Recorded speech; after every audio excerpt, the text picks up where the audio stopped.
آج کی آیت۔ تب یعقوب نے کہا، تو آج اپنے پلوٹھے کا حق میرے ہاتھ بیچ دے۔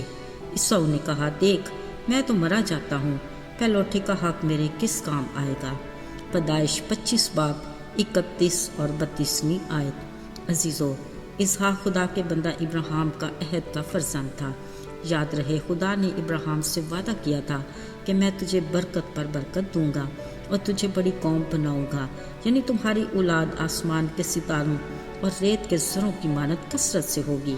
ابراہیم کا یقین اور بھروسہ تھا کہ جو کچھ خدا نے اس سے کہا جلد یا بدیر وہ ضرور پورا ہوگا۔ جب سارہ کی عمر 127 برس کی ہوئی سو اس نے وفات پائی، کیونکہ اس کی زندگی کے دن اتنے ہی تھے۔ اب کہ ابراہیم نے بھی اپنا سب کچھ اسحاق کو دے دیا، وہ خود 175 برس تک جیتا رہا اور خوب بڑھاپے میں نہایت ضعیف اور پوری عمر کا ہو کر وفات پائی۔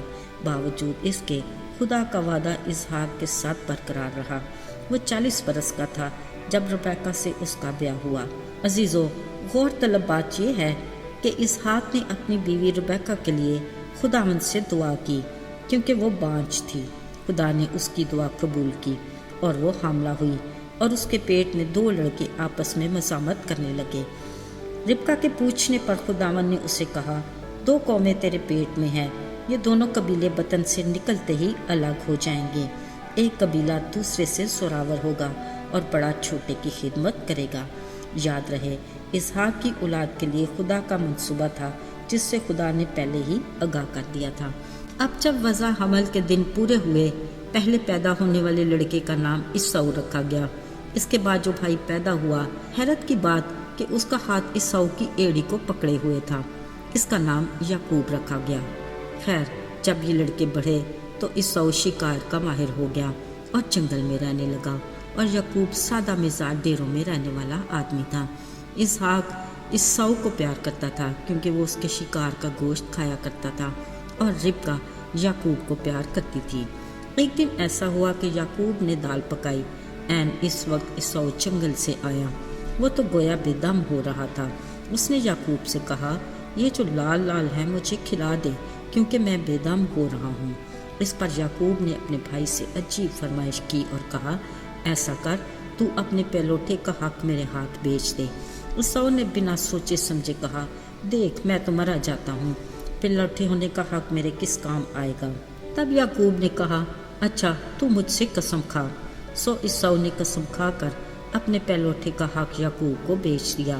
بدلے میں عیساؤ نے روٹی اور دال لی، کھائی اور چلتا بنا۔ یوں اپنے پلوٹھے کے حق کو حقیر جانا۔ عزیزوں، یہاں سے ہی اسحاق کے دونوں بیٹوں یعنی بقول خدا کے دونوں قبیلوں کے بارے میں خدا کے منصوبے کا آغاز ہوا۔ ذرا سوچئے، پلوٹھے ہونے کا حق معمولی بات ہے کیا؟ کلام مقدس میں خدا نے پلوٹھے کا لفظ اپنی قوم اسرائیل کے لیے استعمال کیا۔ اسی سے پلوٹھے کے حق کی اہمیت کا اندازہ بھی ہوتا ہے۔